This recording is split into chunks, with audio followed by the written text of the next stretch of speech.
I transmigrated into an arrogant and domineering princess. My consort despises me, and I don't like him either. He can't stand me keeping pretty boys, and I look down on him for being a rough man. Later, when his entire family was sentenced to exile, not only did I not lend a helping hand, but I even kicked him when he was down. Under the unbearable gaze of the entire city, he was pelted with a basket of rotten eggs until he was soaked to the bone. The love of my imperial father and mother was the capital for me to do as I pleased, but all love is predicated on value. My imperial father used me to eliminate the entire family of the consort who had grown too powerful.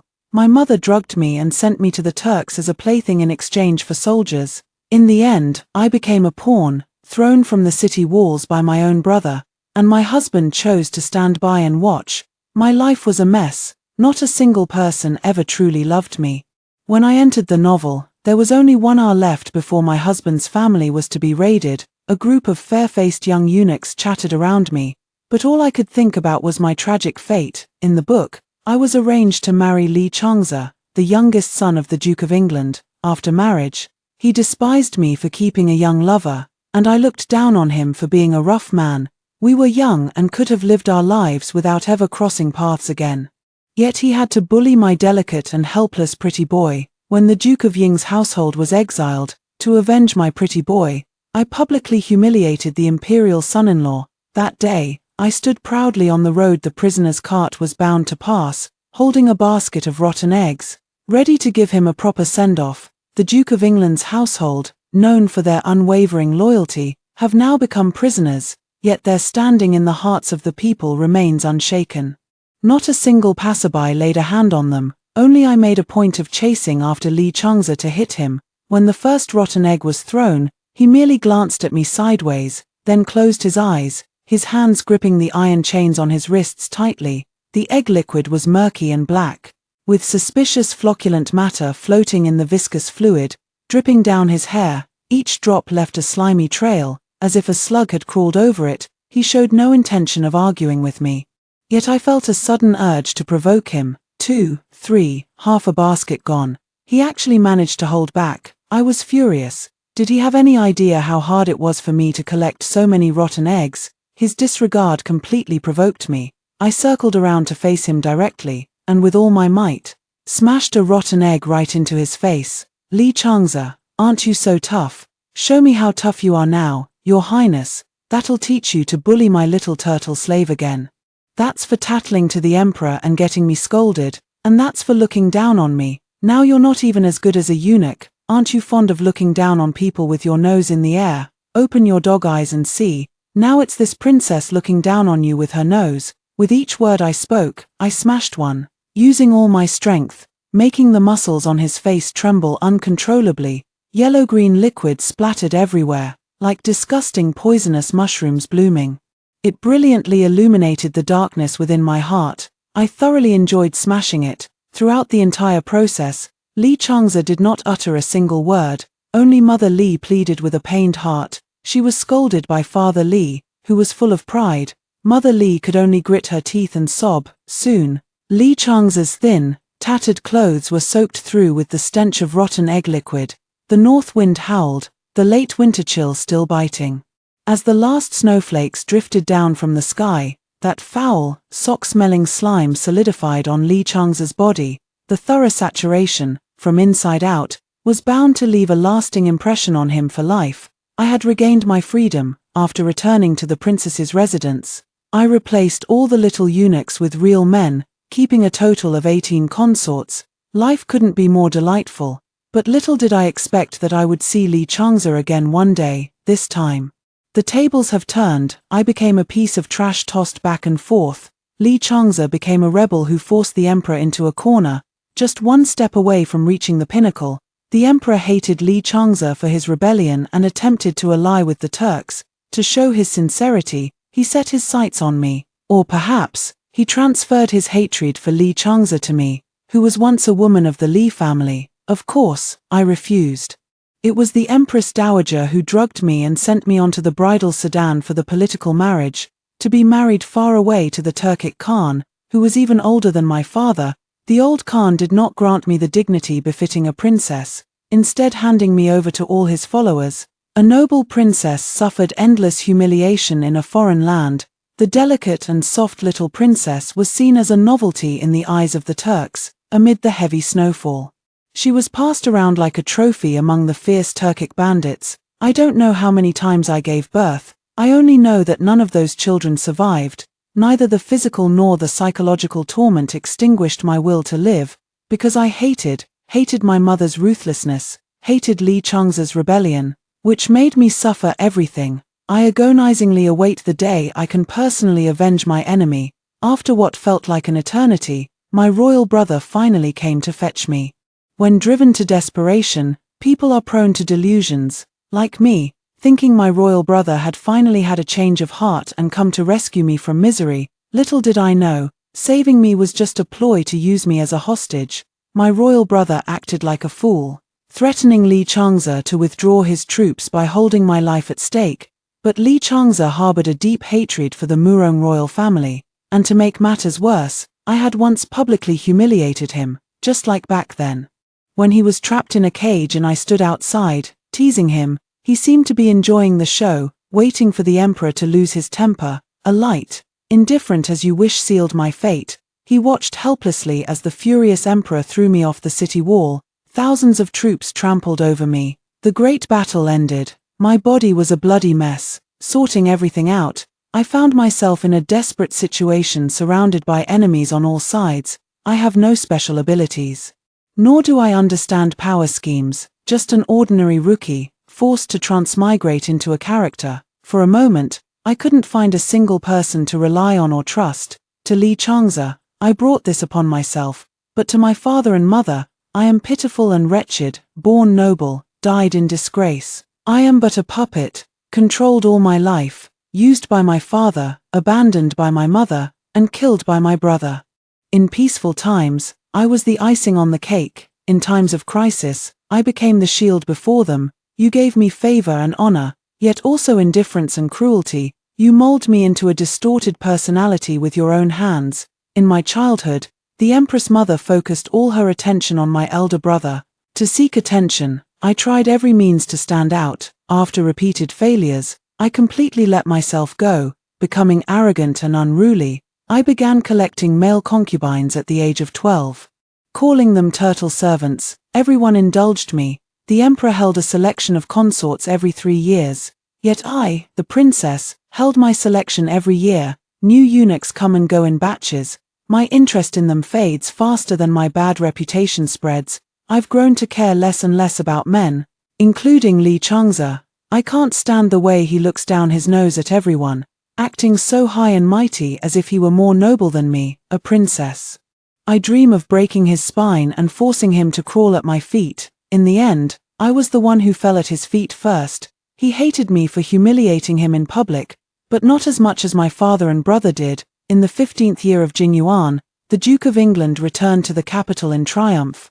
My father, the emperor, held a grand victory banquet in their honor. At the feast, I was betrothed to Li Changze, who had distinguished himself in battle. This was not a reward, but an insult and an excuse. The emperor intended to frame the Li family, accusing them of being ungrateful, harboring ill intentions, and resenting the marriage to me, a notorious princess. Simply because the great Shia had no more wars, the Duke of England's estate lost its reason to exist. Only half a year into my marriage, the emperor couldn't wait to fabricate a wrongful case with clumsy evidence, showing no regard for justice. 4 sons of the Duke of England died on the battlefield, only to be rewarded with their loyal bones buried in the yellow sand, and an emperor who suspected his faithful ministers. After being exiled, the successive tragic deaths of the Li clan members ignited Li Changze's ambition. He rebelled, and he succeeded, because he was the main male lead in the book, who was driven to the brink of ruin by the Murong family and then personally destroyed them. I don't know if the male lead's fate can be easily altered, but I know well. I lack the grand ambition and strategy to be an empress. Perhaps, he is the best choice I have after weighing the pros and cons. At least in the book, it was he who, after the Great War ended, gathered my scattered remains and buried them in the sand-swept land. There is still a mark of kindness in his character, so, to survive, I have no choice but to accelerate the prince consort's rebellion. I should be grateful that at this point, Li Changze only dislikes me and hasn't reached the point of hatred. Apart from that basket of rotten eggs, we are almost evenly matched. He resists every one of my attempts to suppress him, never willing to suffer the slightest loss at my hands. I indiscriminately sought justice for the little turtle slave who had tried to scam him. Li Changze then tied up that little turtle slave and beat him half to death right in front of me. I was so angry I could grind my teeth. Yet there was nothing I could do to him. He understood how to cherish his own milk glands far better than many of those useless female protagonists. Rather than preserving the glory of the Murong royal family, I would rather make a living under Li Changze. Even if I don't understand political strategies, I can still spoil the plot. But for now, the most important thing is to find the so-called evidence of guilt. I vaguely remember it was something like a dragon robe. Time was of the essence. So I dashed toward the Duke of Ying's study. Inside the study were the Duke of Ying, Li Zhuang, along with his sons, Li Changyang and Li Changze. With disheveled hair and panting heavily, I blurted out, "Quick, tell me, is there a secret room in the mansion? The emperor is about to raid the place. Accusing you of hiding a dragon robe."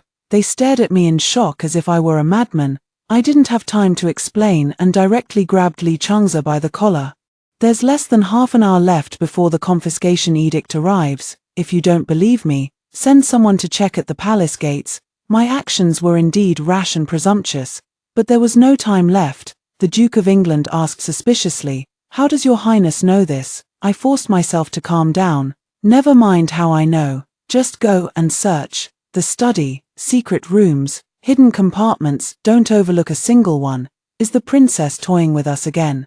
The heir mumbled softly. My past image of being a scoundrel was too deeply ingrained in people's minds. No wonder they thought this was another one of my pranks. I stood in the room, watching the three of them cast suspicious glances my way. All the lies I had told, the troubles I had caused, and the people I had played tricks on over the years now transformed into invisible shackles. I opened my mouth to defend myself directly. "I'm serious, I'm not joking." The Duke of England and the heir's gazes seemed to pierce through me. I wasn't afraid of their scrutiny, but I was helpless about my worthless credibility. Li Changze impatiently grabbed my wrist. "Enough, stop making a scene here." Just then, a servant rushed in frantically. "Master, it's terrible. The Imperial Guards have surrounded the place outside." My heart sank. "It's over. There's no time left." Taking advantage of Li Changze's stunned hesitation, I broke free from his grip and dismissed the servant. I strive to steady my panicking mindset whenever something happens. Taking a deep breath, I finally spoke in a low voice. "Where on earth is the secret chamber?" Only then did Li Changyang react, quickly twisting the inkstone to reveal a small hidden room behind the bookshelf. Inside were all the weapons collected by the Duke of England, fully visible, with no so-called dragon robe in sight. I've lost my direction and can only continue to spoil the plot. The Li family has become too powerful. How could the emperor continue to tolerate it? Today, he came to raid the Li family, using the charge of rebellion, but from start to finish, he won't interrogate father. Instead, he'll make an example of eldest brother, and in the end, eldest brother will confess. Absurd. The Duke of Ying glared furiously, though it was unclear whether he was referring to me or the emperor. Li Changyang shook his head, his gaze resolute. "Impossible. I will not admit it. I rejected his will." "You must admit it. You have to." The Duke of Ying had only two sons left, the frail elder son Li Changyang and the younger son Li Changze. In the book, the Crown Prince once advised his father to show mercy, considering the contributions of the Duke of England, and to allow him to confess his crime and be exiled rather than beheaded. The Duke of England was a loyal minister and a man of integrity, who had never entertained thoughts of rebellion and could not possibly confess to a false accusation. The interrogator bypassed him, the principal offender, and instead arrested his son, Li Changyang, to extract a confession. Then, the Li family confessed. No one knows how he recruited, because he's dead. They say he committed suicide out of guilt. I continue to output, refuse, and you'll die. Yet the Li family's confession will still bear your fingerprint. Sister-in-law is pregnant. After your death, the shock will cause her to hemorrhage and die. Admitting guilt is only temporary, staying alive is the only chance for a turnaround. I finished speaking urgently and turned to the Duke of England. Father, don't sacrifice your child's life over a false charge. Blind loyalty is not true loyalty. You've protected the world, now, I beg you to protect your wife and child. Even if it means swallowing your pride, will you? He had held a sword all his life, weathered countless storms, and his temples had long since turned grey. Past the age of 50, his once straight and sturdy posture, like a pine tree, had quietly slumped. Li Changze and his brother also fell silent. They were not foolish men and had long sensed the emperor's intentions. On the day the Duke of Ying returned to the capital, he voluntarily handed over his military tally, declined all invitations from noble families, and conducted himself with the utmost discretion. However, this turn of events still came unexpectedly. The sound of the imperial decree being announced from outside made the expressions of the three grow even more solemn. I have said all I can say. The rest is up to them. I bowed deeply. This was likely the first time this body of mine had bent for them. As a junior, with this farewell, I hope father and elder brother take care.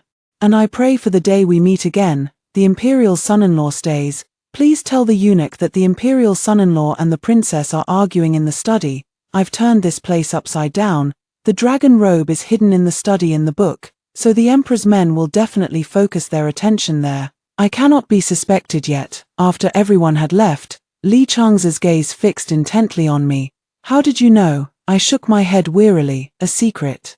There's still a tough battle ahead later. I don't want to talk about supernatural nonsense. There was still some time before the decree was to be announced, so I sat facing him. Li Changze, do you hate me? I don't hate you, but I don't like you either. That's good, as long as you don't hate me. After a pause, I continued, my voice calm but my words enticing. Then rebel, the emperor is unkind, and the Li family cannot escape a tragic end of complete annihilation. It's better for you to strike first and overthrow the Murong royal family. His eyes turned sharp, and he gave me a cold glance, as if trying to gauge my intentions. Murong WN, you are also surnamed Murong. I shrugged, indicating that I didn't care. Considering your fate, do you think mine will be any better? I'd rather bet Li Changze won't go for the kill. He had collected the body of that me. Whether because I had once been a woman of the Li family or because my end had a cause he had sown, at least he was not a person utterly devoid of warmth. For the rest of my life, I will find a corner where I am out of his sight and live quietly. When the imperial guards rushed in, I was tearing at Li Changze's hair, crying and shouting, you scoundrel, bullying my little turtle slave again. I, the princess, will have you castrated. The deputy commander of the imperial guard, seeing the situation, bowed awkwardly. Princess, I am under His Majesty's orders to conduct a search. I must ask for your cooperation. I stopped, a look on my face that said, there's good news like this. I let go of Li Changze and pointed at his nose. Search. We must find the evidence of his crimes and cut off his head. Because of my interference, they failed to find the evidence in the study, but was found in the Duchess of England's wardrobe and framed on the spot. The entire family of the Duke of the State of Ying was taken away. There were indeed officials who pleaded for the Li family, but they could not withstand the emperor's suppression. First, if the ruler demands the death of a subject, the subject has no choice but to die. Second, the Li family was a big tree that attracted the wind. Only when the big tree falls can the small trees have a chance to thrive. More people were waiting to devour the Li family's power. 10 days later, the Li family pleaded guilty, and this time Li Chongyang did not die. Inside the imperial study, the atmosphere was heavy and oppressive. My imperial father asked what compensation I wanted. He married me off against my will, then made me a living widow. A classic case of hitting me with a stick then offering a sweet date. I sat before the imperial desk, my face hardening with a sinister expression. Imperial father, your son wishes for Li Changze to die. The memorial in the emperor's hand slammed onto the desk with a sharp crack. His brow furrowed tightly. Nonsense. I have already spared the Li family's lives. How can I go back on my word? I narrowed my eyes and gritted my teeth. Quietly, finish him off. I forbid it. I changed my mind easily, a perverse smirk curling at the corner of my lips. All right, Father Emperor, then I wish to sleep with Li Changze. My sudden change of expression caught the emperor completely off guard. What on earth are you trying to do? One moment you want him dead, the next you want to sleep with him. A young lady like you should know some shame. Upon hearing this, I couldn't help but think to myself, when have I ever known shame? Yet my face twisted fiercely. I can't kill him, but I'll disgust him to death.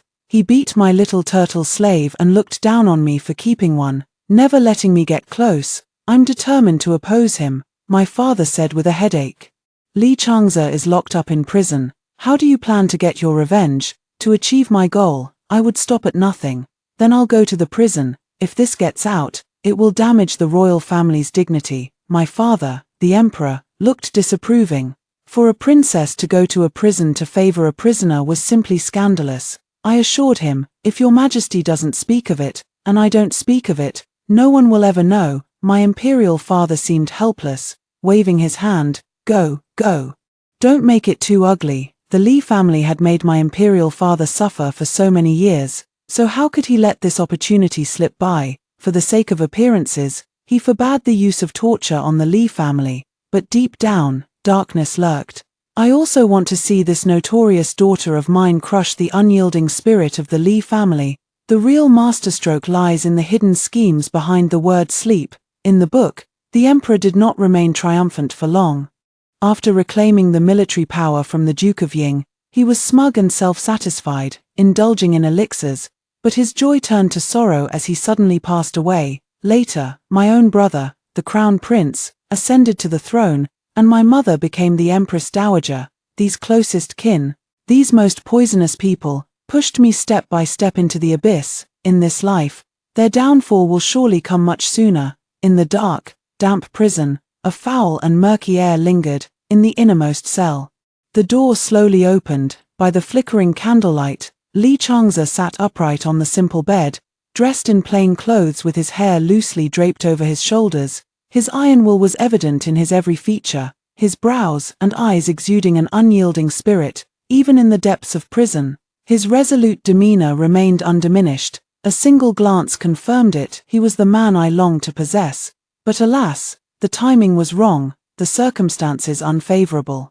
And the people were not in harmony, so it's Her Highness the Princess. Li Changze's tone was indifferent, yet his demeanor remained composed. Wang Dequan stood by with two young eunuchs, watching intently like tigers eyeing their prey. With an arrogant expression, I stepped forward gracefully, pinched his chin, and rubbed it suggestively. Li Changze, do you know why you were asked to cleanse yourself today? It was I, the princess, who begged His Majesty for this special favor.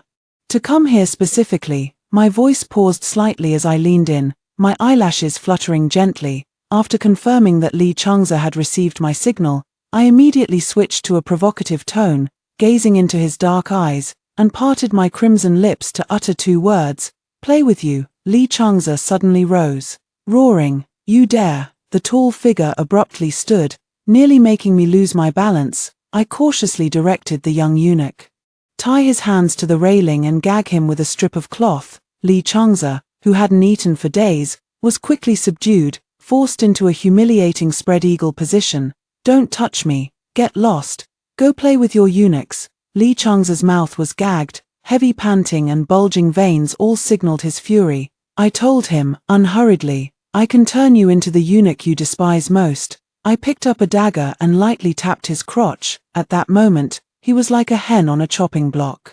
It's eggs at my mercy. Leave the things and get out, all of you, and stay far away. Wang Dequan looked back every few steps as he left. I climbed onto Li Changze's abdomen. Li Changze struggled desperately, twisting his waist, and I took the opportunity to firmly grab his collar and tear it open, until the figure of eunuch Wang disappeared from the corner of my eye.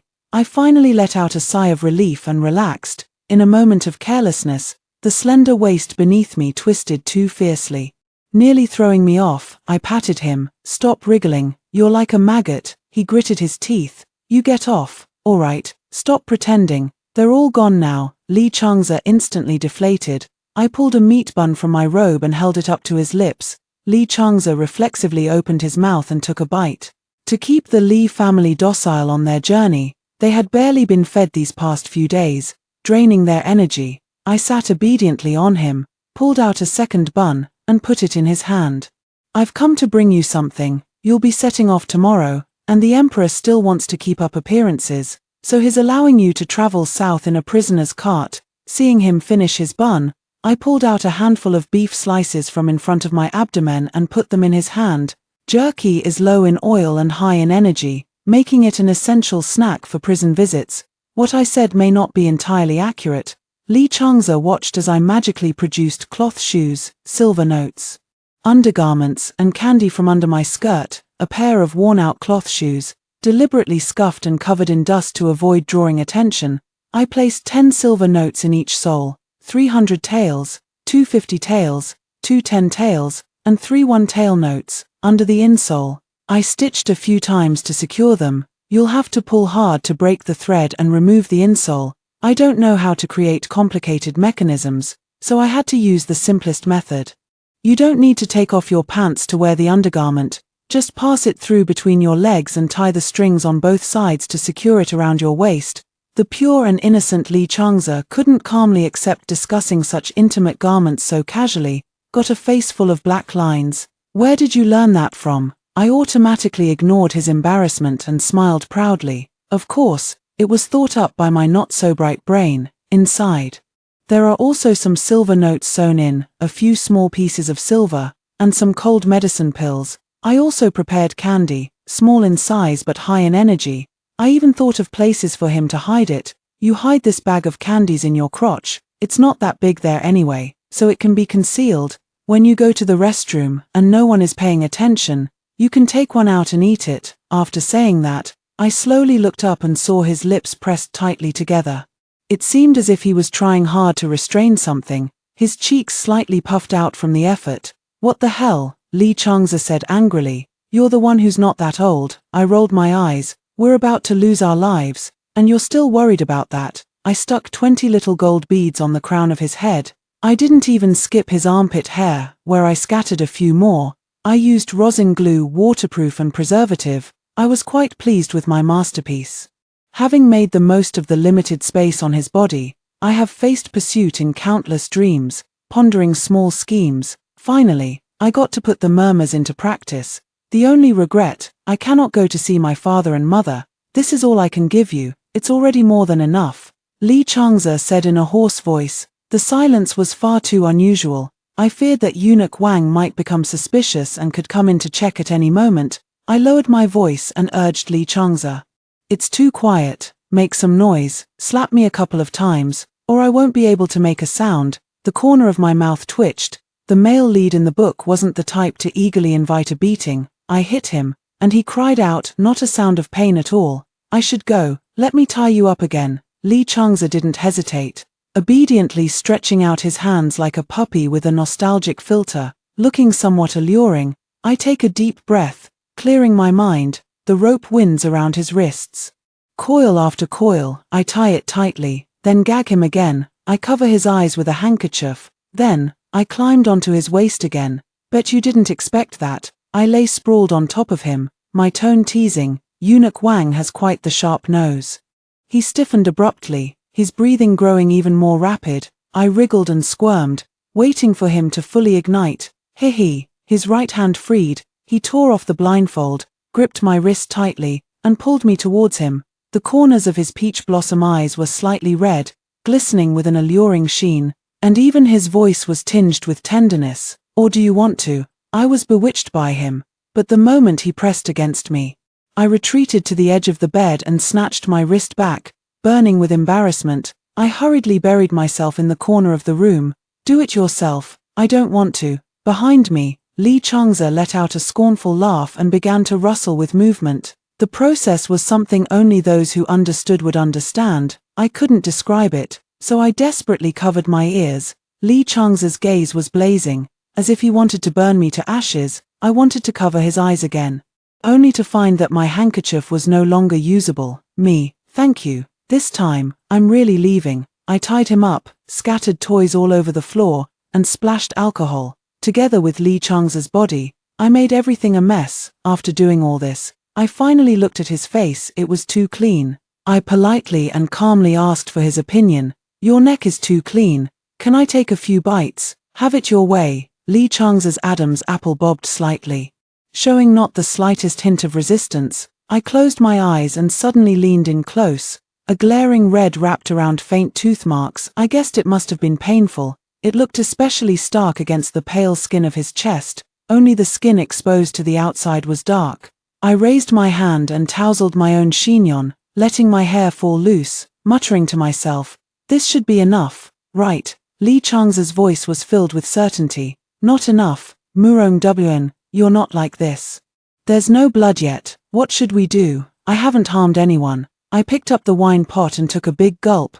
The spicy taste spread in my mouth, sweat broke out, and my courage grew. I carved a character on his chest. Li Changza held my hand and carved it. He pressed down, I lifted up. Soon, a humiliating character for slave took shape. My hand trembling, I watched as blood quickly seeped through the skin, as if I had stamped a seal. Li Changza looked indifferent, yet I was deeply unsettled. Li Changza, rebel sooner rather than later. Eliminate all those who have ever bullied you. I'm only responsible for igniting the flames of war. How they spread is the male lead's business. I can reveal the fate of the Li family after all. As a princess, I have my own connections. But how he plans to rebel isn't something my character should know. The immersive motivational boost was politely declined by Li Changza. That includes you too. Of course it doesn't. Seems like it's not really working. I must be drunk, otherwise how could I say, "How about you get back at me?" I won't resist at all. Li Changza agreed quickly, as if afraid I might change my mind. Deal. I kind of feel like I just sold myself out, as if possessed. I vented my frustration by biting down on his exposed collarbone. This is the final mark. Stepping out of the dim cell, the sunlight was so bright it made it hard to keep my eyes open. With a look of satisfaction, I walked toward Eunuch Wang to ask for the contraceptive brew. Eunuch Wang was taken aback at first, then quickly put on his signature fawning smile. "I'll get it done right away," the servant hastily replied. In no time, it was brought before me. It had been prepared long in advance. There's a difference between asking for something yourself and having it given by the Emperor's command. The steaming contraceptive soup, with its pungent medicinal smell, wafted straight into my nostrils. I suppressed my discomfort, tilted my head back, and swallowed mouthful after mouthful, the bitter taste instantly spreading. I shivered, my stomach churning, and I nearly threw up. The first hurdle, I suppose, was cleared. Li Changza left. That day, it still snowed, and I didn't go to see him off, this time. I hope they can all pull through and safely reach the miasmic lands. The rest of the journey is up to him. As for me, I must deal with my own troubles. I am leaving the capital, soon. The weather gradually warmed, and all things came back to life. It was the season for animals to mate again, so I dismissed the turtle servants. I threw myself into the spring banquets and polo matches of the capital's noble families. On the surface, I was choosing a husband, but in reality, I was quietly sorting out the relationships among various parties. Unfortunately, the entire spring passed, and I still hadn't settled on a suitable candidate. Fragrant grasses bid farewell to spring's beauty. As green leaves welcome the summer sun, the Empress Dowager hosted a flower viewing banquet and once again asked me if I had found someone I fancied. I laughed and said, "I've got it, 1 in a million." I was referring to the eldest son of the Minister of Personnel, Xue Liushu, who had achieved the third highest rank in the imperial examinations, came from a prominent family, and had just returned from an official post outside the capital. But the Empress Dowager was furious. Because Xue Liushu already had a wife and had fathered a son and a daughter, if it were an ordinary woman, it wouldn't matter, Her Majesty could pressure her to leave. But that woman happens to be Fu Yuling, the legitimate daughter of Chief Minister Fu. I was bewitched, utterly convinced that Xue Liushu was the one. "I don't care, mother. You promised I could choose this time. I want him. And if you don't agree, mother, I'll become a nun. I'll pray for grandmother's blessings. She loved me the most when she was alive, and I always got whatever I wanted." The Empress had no choice but to send someone to investigate, only to find that Xue Liushu and his wife were deeply devoted to each other. I felt a wave of relief wash over me. It's good that they can't be torn apart. My mother tried to reason with me, but I refused to listen. That Xue Liushu has a wife. I don't mind being a co-wife. He and his wife are deeply in love. Childhood sweethearts, I'm not going to break them up, I'm going to join them. They already have a child, even better. I don't have to give birth. Painless motherhood. I was stubborn and caused a huge scandal. The deputy chief minister impeached me, and my father, the emperor, reprimanded me. Furious and humiliated, I took advantage of the night to kidnap Xue Liushu. At daybreak, I threw the filthy and unconscious Xue Liushu back in front of the Ministry of Personnel. Minister Xue was enraged and joined the impeachment campaign. For several days in a row, I stole the spotlight from state affairs in the court. Those courtiers whose sons and grandsons I had teased at the spring banquet did not let me off either. They all joined in the fray. I became the target of everyone's criticism.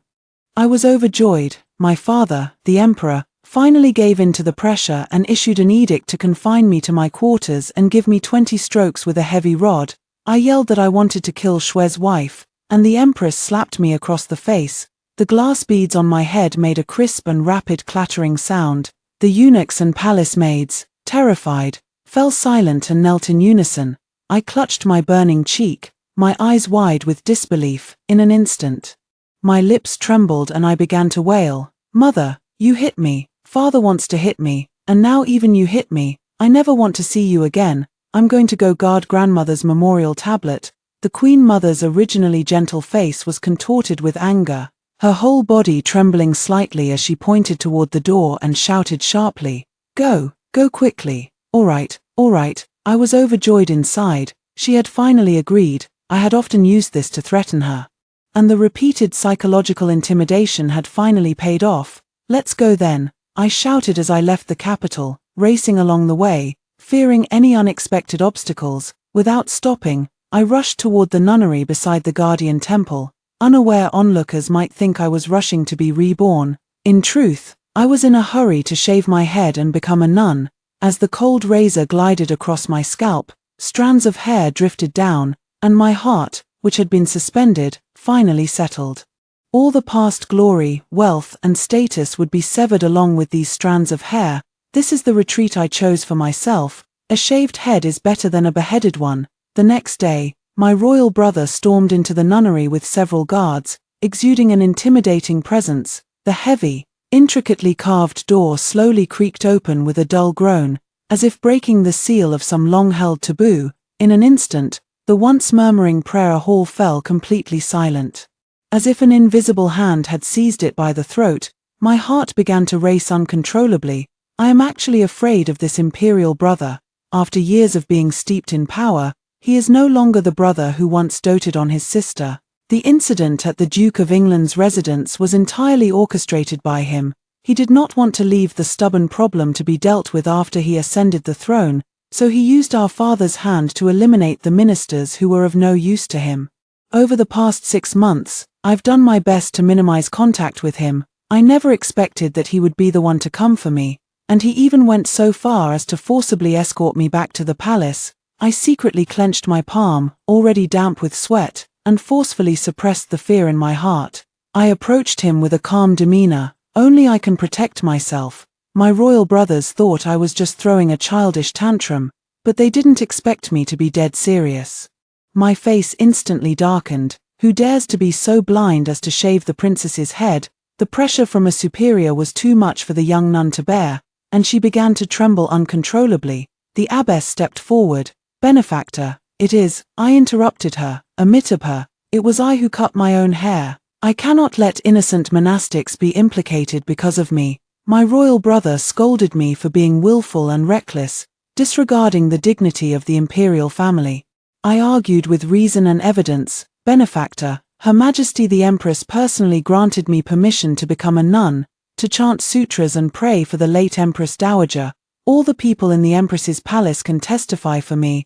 I turned and knelt before the Buddha, saying devoutly, "I, this humble nun, am well aware of my past folly. I wish to spend the rest of my life praying for the Empress Dowager, both as an act of filial piety and as atonement for my sins." Fortunately, he didn't want to argue with me seriously, or perhaps he was convinced that I would slink back on my own. The Emperor's brother fell silent for a moment, then left with the words, "Murong Wn, you'd better behave yourself." Before turning and walking away, I murmured softly, "This humble nun's Buddhist name is Wukong. Lifting my head, I looked toward the Buddha and flashed a sly smile. Later, it became known throughout the land that I had entered the monastic life. From then on, there was no longer Princess Jingwan in this world, only the little nun Wukong. For a long time, every conversation and every action felt like walking a tightrope, fearing any misstep. But now, I have finally cast off the heavy shackles. I can be a happy little nun now. The news of Li Chang's uprising spread throughout Daxia. It happened a bit earlier than the timeline in the book. As if to make way for him, the emperor also passed away earlier. I refused to go down the mountain on the grounds of becoming a monk. If you want to break it off, do it cleanly, so there will be no leverage. My elder brother ascended the throne amidst turmoil. With the military command token of the Li family army in his hands, he was overly confident. When his father was alive, he relied on pretense, with Chief Minister Fu supporting him.